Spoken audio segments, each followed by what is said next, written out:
dára láti máa gbọ́. Diamond FM ló dára jù. Rédíò ló dára láti máa gbọ́. Ó ń fẹ́ sinmi létí, ó ń gbọ̀n rìrì dọ́kàn. Ìkànnì Diamond 88.7 FM. This is our promise. We made up our minds to do something new, something different, do more, do the impossible, do better, do big, do good, do it again and again and again. Do what no one else has done with radio. This is our promise at Diamond FM. Diamond 88.7 FM, shining supreme.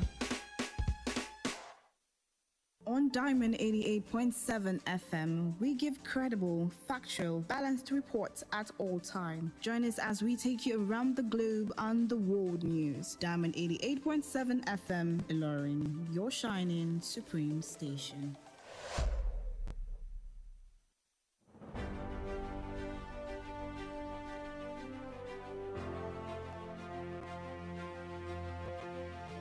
From the news desk of Diamond 88.7 FM, Iroyin, this is news around the world.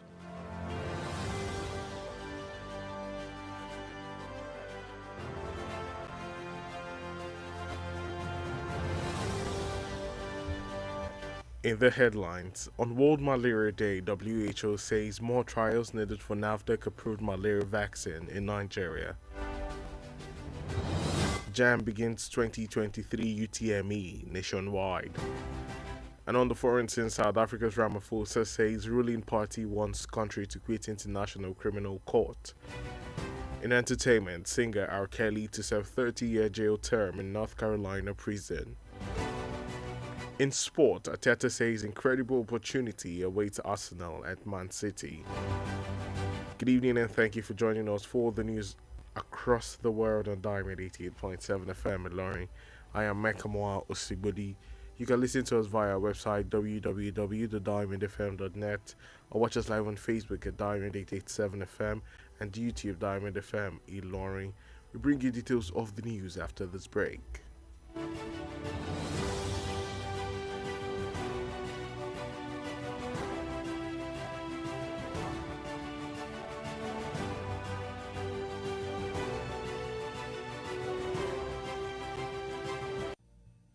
Monkeypox is an illness caused by the monkeypox virus, and it has been detected in Nigeria. It can be spread from person to person through direct contact with body fluids of infected persons or animals. Symptoms of monkeypox includes rash, fever, low energy, muscle ache, and so on. To protect yourself from contracting the virus, ensure that food containing animal meat or parts are properly cooked before eating. Clean and disinfect your environment regularly. Limit close contact with infected people. Your good health is important to us. This message is from Diamond 88.7 FM Iroyin.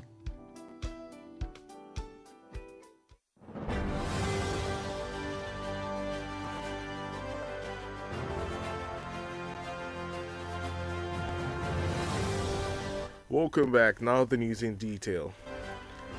The World Health Organization (WHO) says the R21 Matrix M malaria vaccine, given provisional approval by the National Agency for Food and Drug Administration and Control (NAFDAC), still needs to undergo more trials to be recommended by it. WHO country representative to Nigeria, Dr. Walter Mulumbo, during a media parley at the UN House in Abuja today, also restated the importance and efficacy of the RTSS vaccine, adopted by countries like Ghana and Kenya. And as Nigeria joins the rest of the world to mark World Malaria Day during Africa Vaccines Week and World Immunization Week, Mulumbo also emphasized the need for proper policy funding 79% of Africa's unvaccinated children.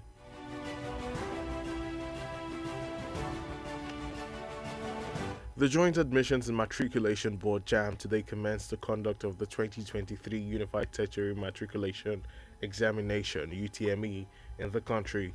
Monitored reports from some of the computer-based centers in the country reveal that, although glitches were experienced in some centers, however, the examination was free from technical hitches in many other centers.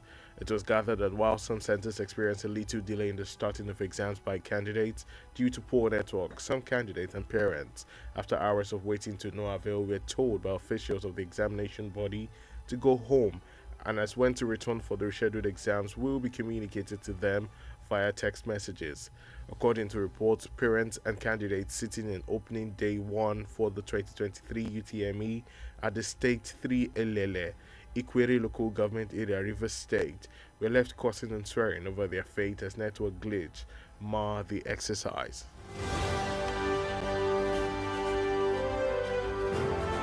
The Minister of State, Budget and National Planning, Iroyin Agbaye, has said that about 60 federal government projects are cited in Edo State under the Economic Sustainability Plan.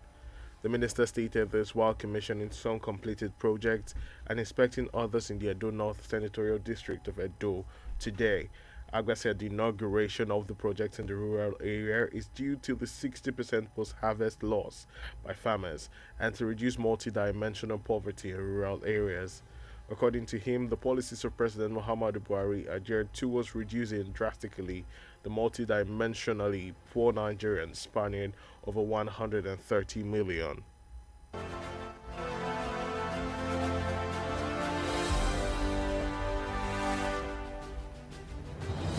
The Ajaokuta-Kaduna-Kano AKK gas pipeline project is now 70% completed, according to the Group Chief Executive Officer of the Nigerian National Petroleum Company Limited, Melek Yari.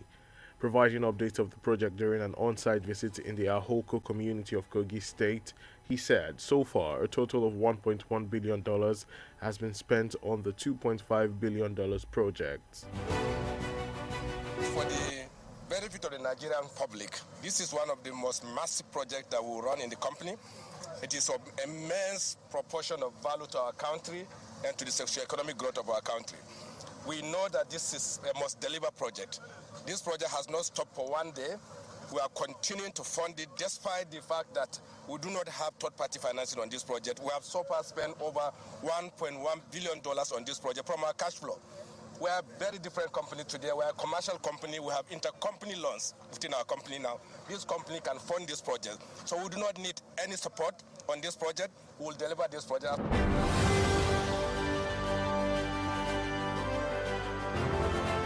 The over 600-kilometer AKK gas pipeline project inaugurated by President Muhammadu Buhari in June 2020 is expected to have the capacity to transport 2 billion standard cubic feet of natural gas per day to 3 proposed independent power plants in Abuja, Kaduna, Kano, and other gas-based industries, as well as other identified and proposed commercial off-takers along the entire pipeline route.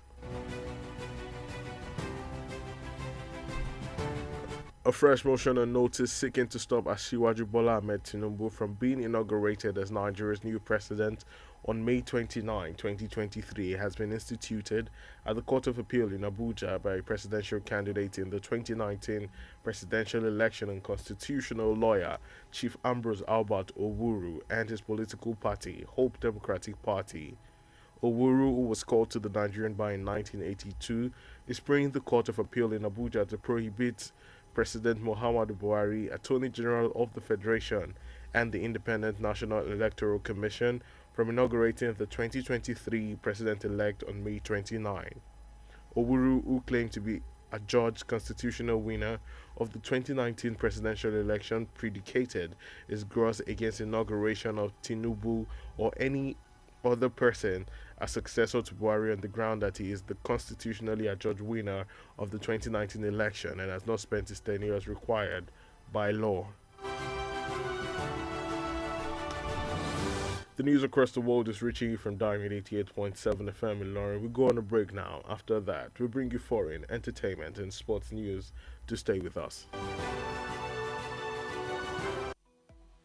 Follow us on social media, Facebook, Twitter, and Instagram at Diamond 87 FM. Diamond FM, shining supreme.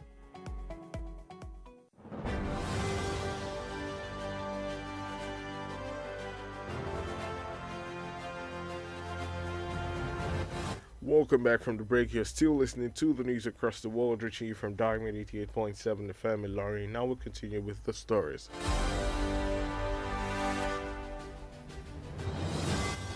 And on the foreign scene, President Cyril Ramaphosa says his ruling African National Congress ANC party has resolved that South Africa should quit the International Criminal Court (ICC), which last month issued an arrest warrant against Russian President Vladimir Putin. He stated this today during a press conference co-hosted with the visiting president of Finland, Sauli Niinisto. Ramaphosa said the decision, which follows a weekend meeting of the ANC, was reached largely because of what is perceived as the court's unfair treatment of certain countries. Multiple nations have scrambled to evacuate embassy staff and citizens by road, air, and sea from chaos-torn Sudan, where fighting between the army and paramilitaries has killed hundreds. Rescue operations intensified today as a 72-hour ceasefire took effect, but gunfire still reportedly rang out in the capital, Khartoum. Some evacuees have reportedly been airlifted from Khartoum and taken to Djibouti, Jordan, and Cyprus, while others have driven to Port Sudan, 850 kilometers away, then boarded ships to Saudi Arabia or headed by road to Egypt and Ethiopia.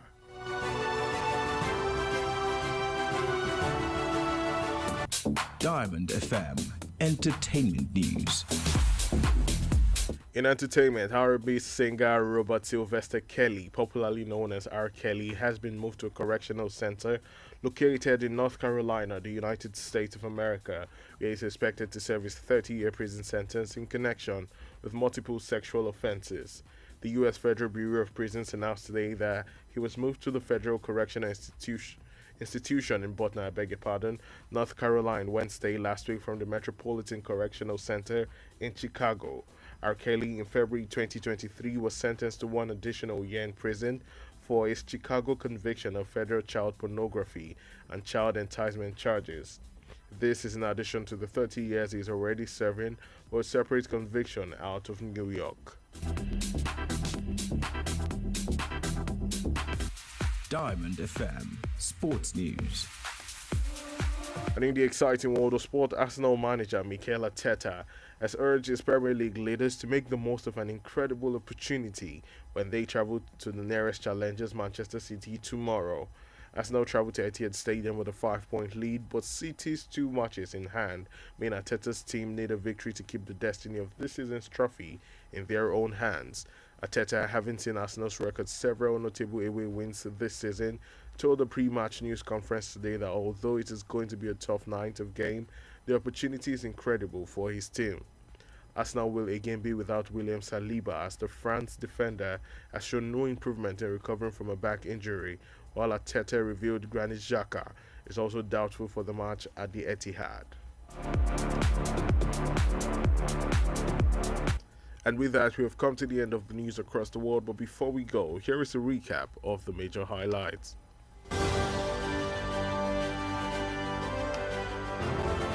On World Malaria Day, WHO says more trials needed for NAFDAC-approved malaria vaccine in Nigeria. JAM begins 2023 UTME nationwide. On the foreign scene, South Africa's Ramaphosa says ruling party wants country to quit International Criminal Court. In entertainment, singer R. Kelly to serve 30-year jail term in North Carolina prison. In sport, Arteta says incredible opportunity awaits Arsenal at Man City. Did you know, on average, the human heart beats 100,000 times a day? Diamond FM says, dare to dream. There is a lot you can achieve. For news coverage and information about happenings around you, kindly contact Diamond FM newsroom number on 0916 062 7526. That's 0916 062 7526. The news across the world was edited by Abdulafiz Oyewale. I am Mekamuwa Osigbodi. Thank you for listening to your Shining Supreme station.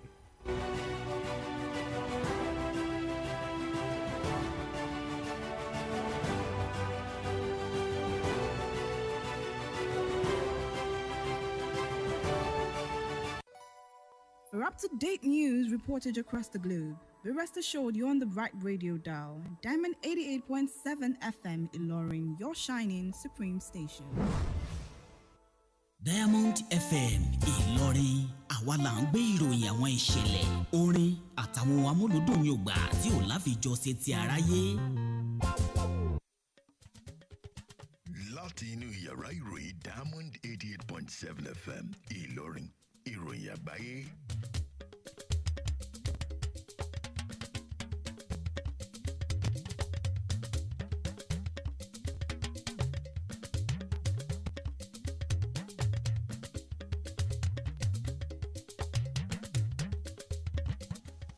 Ẹ̀kúrọ̀lẹ́ èyí ni ìròyìn kákàkiri àgbáyé láti lè ṣe wa Diamond 88.7 FM Ìlọrin wọ̀nyí ni àwọn kókó inú ìròyìn. Fún ti àyájọ́ àìsàn ibà lágbàáyé àjọ WHO ti ní wípé àwọn nílò láti ṣe àfikún àyẹ̀wò abẹ́rẹ́ àjẹsára àìsàn ibà eléyìí tí àjọ NAFDAC ilẹ̀ Nàìjíríà tí wọ́n buwọ́lù.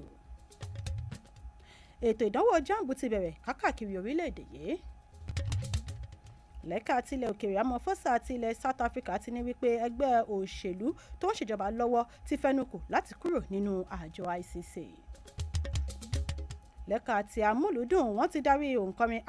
Kelly lọ sí ilẹ̀ North Carolina fún sáà ẹ̀wọ̀n ọlọ́gbọ̀n ọdún rẹ̀. Lẹ́ka tàrí ìdárayá Arteta ti ní wípé àǹfààní ń bẹ níwájú fún ikọ̀ Arsenal. Ẹ̀kúrọ̀lẹ́ lẹ́ẹ̀kan sí ẹ ṣeun tẹ́ darapọ̀ mọ́ wa fún ti ìròyìn kákàkiri àgbáyé ní iléeṣẹ́ wa Diamond 88.7 FM Ìlọrin Ọláyínká Ajibade lórúkọ tèmi ẹ tún lè gbọ́ wa lórí ìtàkùn àgbáyé wa www.diamondfm.net tàbí lórí Facebook wa @diamond887fm ìròyìn ọ̀hún lẹ́kọ̀ọ́rẹ́ ń bọ̀ láìpẹ́. You need to sue me, man, ọlọ́run kíkọ̀ rẹ̀ ní opportunity báyìí. My ex ni ó jápa ni. O lè ṣídìí kúrò nílẹ̀ Nàìjíríà tán pátápátá gbà bẹ́ẹ̀. O kò ní ṣàìní àwọn ẹbí, ọ̀rẹ́ àtolùfẹ́ rẹ lórí ilẹ̀ náà. O lè jápa nítorí tí o fẹ́ láti ṣe bẹ́ẹ̀. Ṣùgbọ́n sinmi rírannu mọ́ gẹ́gẹ́ bí ọ̀nà àbáyọ kan sí àwọn ìṣòro tó ń kojú orílẹ̀-èdè yìí lápapọ̀. Kódà bí o bá tilẹ̀ kó gbogbo ohun tí í ṣe tirẹ̀ kúrò nílé. Síbẹ̀ ilé ẹni ni ilé ẹni. Ìlú rẹ ní Nàìjíríà jẹ́ yóò máa gbé ọ lọ́kàn lájò. Ìmọ̀ràn yìí ló ń dé sétí ìgbọ́yìn láti ìkànnì Diamond 88.7 Ìlọrin.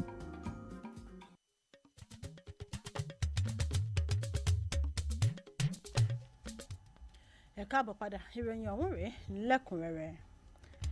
Àjọ tó ń rí sí ètò ìlera lágbàáyé WHO ti kéde wípé àwọn sì nílò láti ṣe àfikún àyẹ̀wò sí irúfẹ́ abẹ́rẹ́ àjẹsára kan eléyìí tí ó wà fún àìsàn ibà eléyìí tí àjọ tó ń rí sọ̀rọ̀ ojúlówó ohun jíjẹ àti oògùn lílò lórílẹ̀‐èdè Nàìjíríà NAFDAC tí wọ́n ń béèrè fún ìbuwọ́lù rẹ̀ ṣáájú kí àwọn ó tó lè fòǹtẹ̀lù abẹ́rẹ́ àjẹsára náà.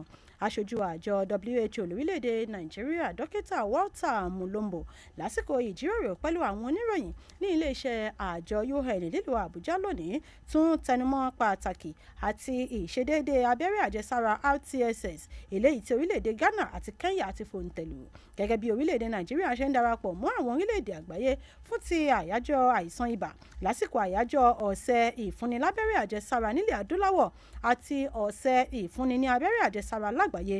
Mulombo ti tọ́ka sí ìpèsè owó tó tó àti àgbékalẹ̀ àwọn ìlànà tó yẹ tí ó fi mọ́ ètò ìlanilọ́yẹ̀ láti lè fi òpin sí àìsàn ibà nílẹ̀ Nàìjíríà àti ní ilẹ̀ adúláwọ̀ pẹ̀lú àfikún wípé ìdá 16% àwọn ìṣẹ̀lẹ̀ ìpapòdà lágbàáyé àti ìdá 15% ìṣẹ̀lẹ̀ àìsàn kòkòrò ibà lágbàáyé ló máa ń wáyé nílẹ̀ adúláwọ̀ nígbà tí ilẹ̀ Nàìjíríà kó ìdá 19% àwọn ọmọdé tí wọn kò gba abẹ́rẹ́ àjẹsára lórílẹ̀‐èdè Nàìjíríà.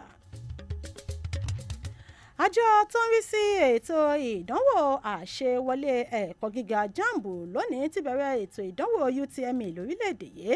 Àyẹ̀wò lọ sí àwọn ojúkò ìdánwò orí ẹ̀rọ kọ̀ǹpútà yìí fi hàn wípé bí ó tilẹ̀ jẹ́ wípé àwọn kùdìẹ̀kudiẹ wáyé láwọn ojúkò ìṣèdánwò kan àmọ́ tí ètò ìdánwò náà lọ wọ́ọ́rọ́wọ́ láì sí ìdíwọ́ kankan bí ó tilẹ̀ wù kó kéré mọ́ láwọn ọ̀pọ̀ ojúkò ìṣèdánwò nígbà tí ìdádúró díẹ̀ wáyé láwọn ojúkò kan látàrí bí ojú òpó nẹ́tíwọ̀kì àwọn olùṣèdánwò kan kò ṣe ṣiṣẹ́. Èyí ló mú kí àwọn òṣìṣẹ́ àjọ olùṣèdánwò yóò sọ fún àwọn akẹ́kọ̀ọ́ tọ́rọ̀ kàn láti máa lọ sí ilé pẹ̀lú àfikún wípé àwọn yóò sọ ìgbà tí wọn yóò padà wá láti wá tún ìdánwò náà ṣe láti ipasẹ̀ àtẹ̀jíṣẹ́ orí aago. àtẹ̀jáde ní wípé níṣe ni àwọn òbí àti àwọn olùṣèdánwò UTME ní ojúkò ìṣèdánwò state 3 elele níjọba ìbílẹ̀ Ikwere ní ìpínlẹ̀ Rivers ń gbé àjọ olùṣèdánwò jamb ṣépè lórí bí ojú òpó kò ṣe jẹ́ kí wọ́n rí ètò ìdánwò ṣe. Mínísítà kejì lẹ́ka ètò ìṣúná àti ètò ìyẹn Clem Agba ti ní wípé ó tó ọgọ́ta àwọn àkànṣe iṣẹ́ ìjọba àpapọ̀ ní àwọn fojúsùn sí ìpínlẹ̀ Edo lábẹ́ ètò ìdàgbàsókè ESP. Mínísítà yìí fọhùn ọ̀rọ̀ yìí lásìkò tí ó ń ṣíṣọ lójú àwọn àkànṣe iṣẹ́ tí wọ́n ti ṣe parí àti àbẹ̀wò lọ sí àwọn àkànṣe iṣẹ́ mìíràn ní ẹkùn ìdìbò apá àríwá ìpínlẹ̀ Edo ní ìpínlẹ̀ Edo lónìí. Àgbà ní wípé ìfilọ́lẹ̀ àwọn àkànṣe iṣẹ́ yìí láwọn ìgbèríko jẹ́ látàrí àwọn ìpàdánù àwọn àgbẹ̀ eléyìí tó wáyé àti láti fi mú àdínkù bá ìṣẹ́ láwọn ìgbèríko. Ó ní wípé àwọn ìlànà ìṣèjọba ààrẹ Muhammadu Buhari ó jẹ́ láti fi mú àdínkù bá ìṣẹ́ lórílẹ̀‐èdè Nàìjíríà. Àkànṣe iṣẹ́ ọ̀pá afẹ́fẹ́ gáàsì tí ó lọ láti agbègbè Àjàòkúta sí Kaduna sí Kano tí wọ́n pè ní AKK Gas Pipeline Project ni wọ́n ti báṣẹ́ dé ìdá 70 báyìí tí ó sì kù díẹ̀ kí àkànṣe iṣẹ́ náà kí ó parí tán yanyan. Ọ̀gá àgbà ilé iṣẹ́ tó ń rí sí ọ̀rọ̀ epo rọ̀bì Mele Kyari nígbà tó ń fún wa ní làbárè lórí àkànṣe iṣẹ́ yìí lásìkò àbẹ̀wò tí ó lọ ṣe ní ojúkò náà ní agbègbè Aloko ní ìpínlẹ̀ Kogi. Ó ní owó tó tó bílíọ̀nù kan ó lé ọwọ́ kan dọ́là òun ni àwọn ti ná lórí àkànṣe iṣẹ́ oní bílíọ̀nù 2 ó lé ọwọ́ 5 dọ́là ọ̀hún. Àkànṣe iṣẹ́ yìí ni ó jẹ́ oní 106 kìlómítà ní ààrẹ Muhammadu Buhari ṣe ìfilọ́lẹ̀ rẹ̀ nínú oṣù kẹfà ọdún 2020 ni ó ní ìkápá láti máa pèsè ọ̀gọ̀rọ̀ afẹ́fẹ́ gáàsì lójúmọ́ àti àwọn mìíràn bẹ́ẹ̀ lọ. Wọ́n tún ti ṣe àgbékalẹ̀ ìpẹ̀jọ́ mìíràn eléyìí tí ó ń béèrè fún wíwọ́gilé ìlànà ṣíṣe ètò ìbúra wọlé fún Aṣíwájú Bọ́lá Tinubu gẹ́gẹ́ bí ààrẹ tuntun lórílẹ̀‐èdè yìí ìyẹn ní ọjọ́ 29 oṣù karùn-ún ọdún yìí eléyìí tí wọ́n gbé ka iwájú ilé ẹjọ́ kòtẹ́milọ́rùn ìlú Àbújá látọwọ́ olùdíje sípò ààrẹ lásìkò ètò ìdìbò ààrẹ ti ọdún 2019 tí ó tún jẹ́ agbẹjọ́rò ìyún olóyè Ambrose Albert Owuru àti ẹgbẹ́ òṣèlú rẹ̀ Hope Democratic Party. Owuru ẹni tí ó darapọ̀ mọ́ ikọ̀ àwọn agbẹjọ́rò lọ́dún 1982 ni ó ń rọ ilé ẹjọ́ láti fi òfin de ààrẹ Muhammadu Buhari amòfin àgbà nílẹ̀ wa àti àjọ elétò ìdìbò nílẹ̀ wa ìyẹn àjọ INEC lórí ṣíṣe ìbúra wọlé fún Tinubu ní ọjọ́ 29 oṣù karùn-ún. Òwúrú ẹni tí ó kéde ara rẹ̀ gẹ́gẹ́ bí ẹni tí ó gbégbó orókè ètò ìdìbò ààrẹ ọdún 2019 tí ó sì kéde títako ìbúra wọlé fún Tinubu tàbí ẹnikẹ́ni láti gba ipò lọ́wọ́ ààrẹ Muhammadu Buhari nítorí wípé òun lòun gbégbó orókè lábẹ́ òfin níbi ètò ìdìbò ọdún 2019 tí òun kò sì tí ì lo sáà òun gẹ́gẹ́ bí ààrẹ gẹ́lẹ́ bí òfin ṣe fi lélẹ̀. Ìròyìn jákèjádò àgbáyé lẹ́tí ń tẹ́tí gbọ́ lọ́wọ́ láti lè ṣẹ̀wá Diamond 88.7 FM Ìlọrin. Lẹ́yìn ìdánudúró ráńpẹ́ ìròyìn ilẹ̀ òkèèrè amúlùdùn àti ti ẹ̀ka eré ìdárayá yóò máa wá sí etí ìgbọ̀nyín à ń padà bọ̀ láìpẹ́.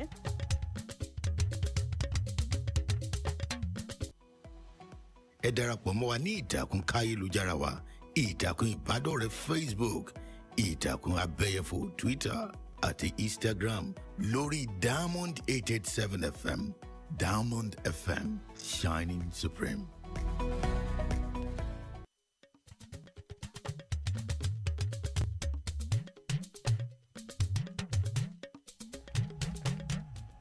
Ẹ káàbọ̀ padà. Ìròyìn kákàkiri àgbáyé ṣì ń tẹ̀síwájú láti iléeṣẹ́ wa Diamond 88.7 FM Ìlọrin. Ìròyìn láti ilẹ̀ òkèèrè. Ààrẹ Cyprus Ramaphosa ti kéde wípé ẹgbẹ́ òṣèlú òun tó ń ṣèjọba lọ́wọ́ ìyẹn African National Congress ANC ti fẹnukò wípé kí ilẹ̀ South Africa ó kúrò nínú àjọ ICC eléyìí tí ó ṣàgbéjáde ìwé àṣẹ nínáwó gan ààrẹ ilẹ̀ Russia ìyẹn Vladimir Putin lóṣù tó kọjá. Ó fọhùn ọ̀rọ̀ yìí lónìí lásìkò àpérò àwọn oníròyìn pẹ̀lú ààrẹ ilẹ̀ Finland ìyẹn Sauli Niinisto ẹni tí ó lọ ṣe àbẹ̀wò sí. Ramaphosa ní wípé ìgbésẹ̀ tí ẹgbẹ́ òṣèlú òun pinnu rẹ̀ yìí lásìkò ìpàdé tó wáyé lópin ọ̀sẹ̀ ni ó wáyé látàrí ìwòye bí ilé ẹjọ́ yìí ṣe ń ṣe àwọn orílẹ̀-èdè kan níṣekúṣe.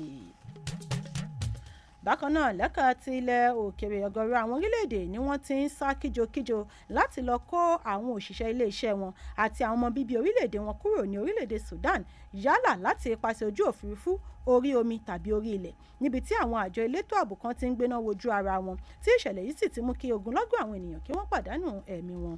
ìgbésẹ̀ ìdóńláyé ló gbéra sọ lónìí gẹ́gẹ́ bí ètò ìparí aáwọ̀ ti ṣe bẹ̀rẹ̀ àmọ́ tí ìró ìbọn ṣì ń dún lákọlákọ lágbègbè Khartoum. àwọn tí wọ́n ti dóńláyé ni wọ́n gbé wọn fò láti apá Khartoum tí wọ́n sì kó wọn lọ sí Djibouti, Jordan àti Cyprus. àwọn mìíràn gba Port Sudan lọ tí ń ṣe 180 kìlómítà sí ojúkó ìṣẹ̀lẹ̀. láti ibẹ̀ ni wọ́n ti wọ ọkọ̀ ojú omi lọ sí ilẹ̀ Saudi Arabia tí àwọn mìíràn sì wọ ọkọ̀ lọ sí ilẹ̀ Egypt àti ilẹ̀ Ethiopia. lẹ́ka múlùdùn òǹkọrin R&B ìyẹn Robert Sylvester Kelly tí ọ̀pọ̀ ènìyàn mọ̀ sí R. Kelly ni wọ́n ti gbére ọgbà ìṣàtúnṣe ẹni tó ń bẹ ní North Carolina nílẹ̀ Amẹ́ríkà níbi tí ìrètí wà wípé yóò ti lo sáà ẹ̀wọ̀n 30 ọdún rẹ̀ lórí àwọn ẹ̀sùn ọ̀gọ̀rọ̀ ìwà nàbì tí wọ́n fi kàn án.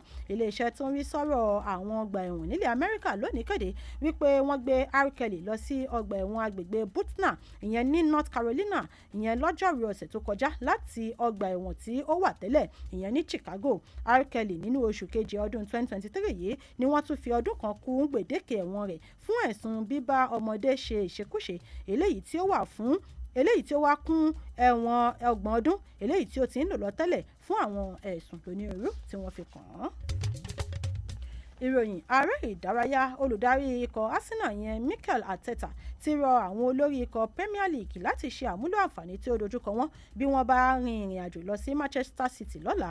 ikọ̀ Arsenal ni wọ́n rin ìrìn àjò lọ sí pápá ìṣeré Etihad pẹ̀lú bí wọ́n ṣe fi àmì 5 léwájú àmọ́ pẹ̀lú ìfẹsẹ̀wọnsẹ̀ tí ó kù ní iwájú ikọ̀ City túmọ̀ sí wípé ikọ̀ tí Arteta ń darí nílò láti gbégbá òrókè lọ́la láti lè fi mú àlárere ife ẹ̀yẹ jíjẹ tó wà níwájú wọn ṣẹ. kí a tó máa dánu dúró nínú ìròyìn kákàkiri àgbáyé láti iléeṣẹ́ wa Diamond 88.7 FM Ìlọrin ẹ tún gbọ́ àwọn kókó tó wà nínú ìròyìn náà lẹ́ẹ̀kan sí i. fún ti àyájọ́ àìsàn ibà lágbàáyé àjọ WHO ti ní wípé àwọn nílò láti ṣe àfikún àyẹ̀wò abẹ́rẹ́ àjẹsára àìsàn ibà tí àjọ NAFDAC tilẹ̀ Nàìjíríà tí wọ́n buwọ́lù. àjọ olùṣèdánwò JAMB ti bẹ̀rẹ̀ ìdánwò kákàkiri orílẹ̀-èdè yìí. lẹ́ka tilẹ̀ òkèèrè Ramaphosa tilẹ̀ South Africa ti ní wípé ẹgbẹ́ òṣèlú tó ń ṣèjọba lọ́wọ́ ti fẹ́ yọ ara wọn kúrò nínú àjọ ICC. lẹ́ka tí amúlùdùn wọ́n ti darí òǹkọrin R. Kelly lọ sí ilẹ̀ North Carolina fún sáà ẹ̀wọ̀n 30 ọdún rẹ̀. lẹ́ka tàrí ìdárayá Arteta ti ní wípé àǹfààní ń bẹ níwájú fún ikọ̀ Arsenal. ǹjẹ́ o mọ̀ wípé bí ìgbà 1,100 kan ní ọkàn wa fi máa ń sọ kúlúkúlú lóòjọ́? iléeṣẹ́ Diamond FM wọ́n fi àsìkò yìí gbà ọ́ lámọ̀ràn láti ní àfojúsùn tó péye nítorí wípé ọ̀pọ̀ nǹkan ni o ní ìkápá láti ṣe àṣeyọrí lé lórí. bẹ́ẹ̀ bá wá ní ìkéyìí ìròyìn tẹ́ fi tó yàrá ìròyìn iléeṣẹ́ wa Diamond FM létí ẹ lè pe yàrá ìròyìn wa sí orí 091 6062 7526. Abdulhafiz Oyewole lólóòtú ìròyìn yìí Ọláyínká Ajibade ló tún lọ́kà sí etí ìgbọ̀nyín ẹ ṣeun tẹ́ǹtẹ́ ti gbọ́ ìkànnì wa Diamond 88.7 FM Ìlọrin your shining supreme ó dìgbà.